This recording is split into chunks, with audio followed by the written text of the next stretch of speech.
Salut tout le monde, ici Charles Raymond de Raymond vs Bass. J'espère que vous allez très bien aujourd'hui.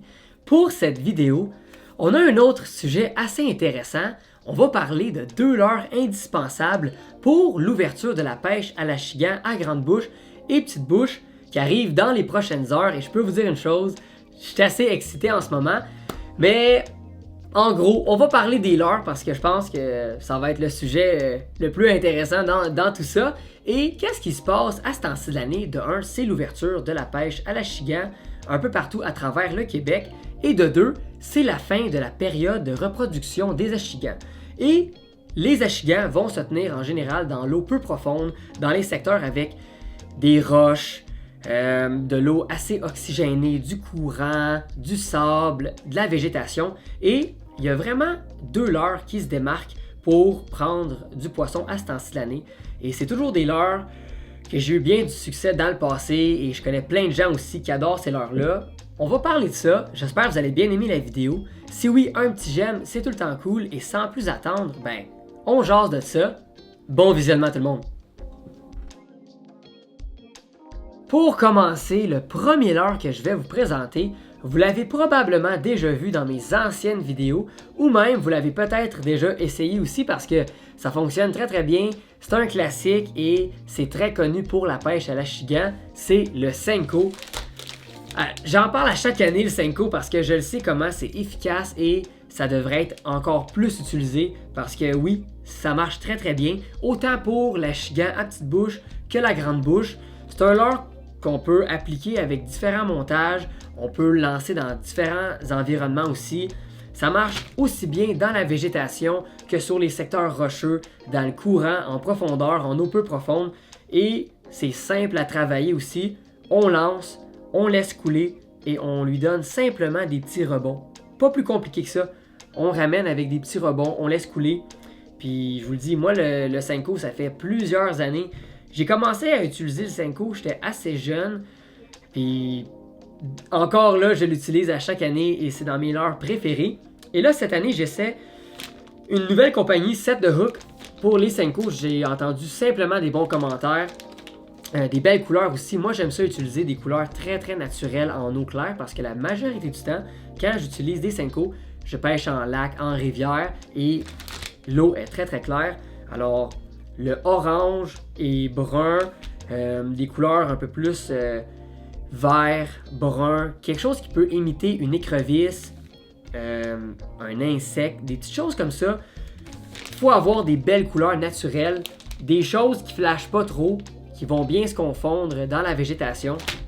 Ça marche bien et il y a 2 montages très populaires pour le Senko, j'en ai déjà parlé plusieurs fois, mais je vais faire un petit wrap-up bien vite. On connaît le montage Wacky, on vient insérer un hameçon en plein milieu du Senko, donc on vient piquer en plein milieu comme ça. Ça fonctionne très bien, c'est facile à travailler, on laisse couler, on fait des petits rebonds et j'aime bien utiliser ce montage-là, généralement sur les secteurs rocheux.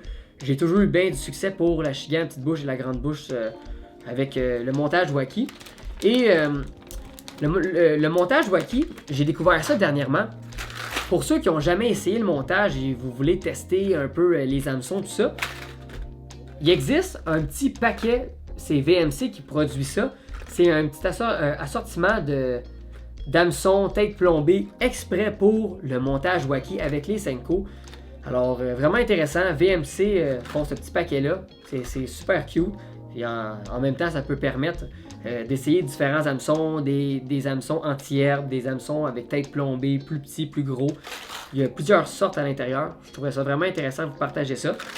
Et le montage texan, super populaire aussi. On vient insérer un hameçon texan à l'intérieur du leurre et ça va être parfait pour pêcher dans les endroits où il y a beaucoup de végétation. Qu'est-ce qui est difficile en général de pêcher avec des leurres comme des poissons nageurs ou des leurres avec des trépieds. Alors, le Senko, c'est vraiment passe-partout. Puis aussi, le brochet, le doré, le crapet de roche, crapet soleil, on est capable de prendre vraiment beaucoup d'espèces avec ce leurre-là. Il y a plein de couleurs disponibles. Set de Hook, essayez ça. Parce que moi, vous allez le voir pas mal dans les vidéos, je pense. Et il y a une odeur assez particulière aussi, là, dans les Senko. C'est une odeur que les poissons, je pense, vont bien aimer. Alors, à essayer. Le Senko, un leurre indispensable, va toujours bien fonctionner un peu partout au Québec, mais même quand je dis un peu partout, c'est partout. Où que l'Achigan, le Senko va bien, très très bien fonctionner. Alors, faut pas oublier ça dans nos achats. Et le deuxième leurre que je voulais vous partager, c'est un leurre parce que il y a les leurres souples et moi, à mon avis, dans les leurres souples, le Senko, c'est un must.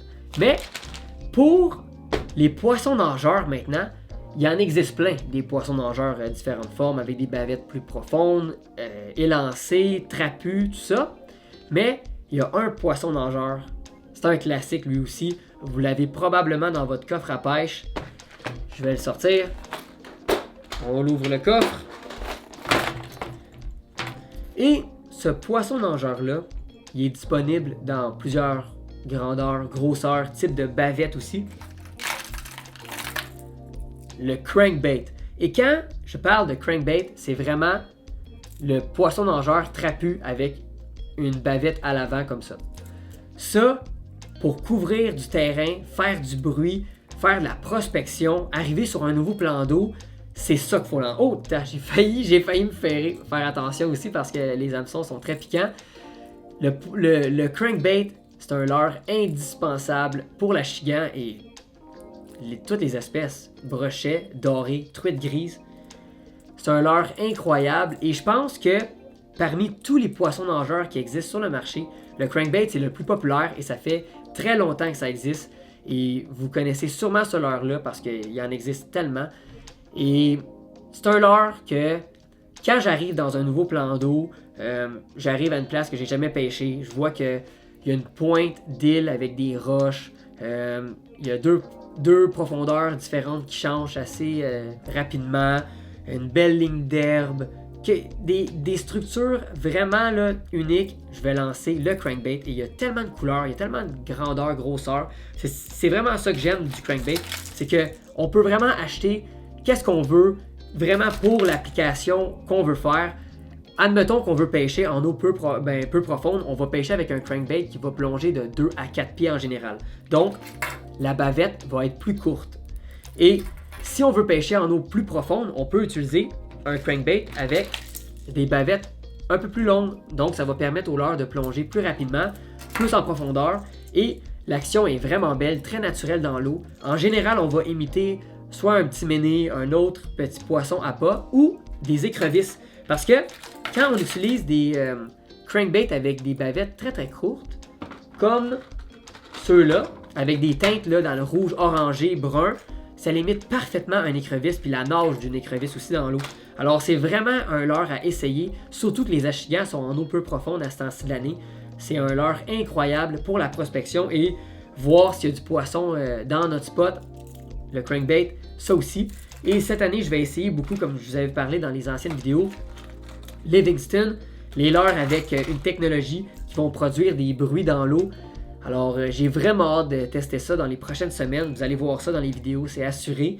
Et je pense que c'est pas mal ça. Je voulais pas faire une longue vidéo parce que je voulais vraiment faire un petit wrap-up des 2 leurres qu'on devrait utiliser à l'ouverture de l'Achigan.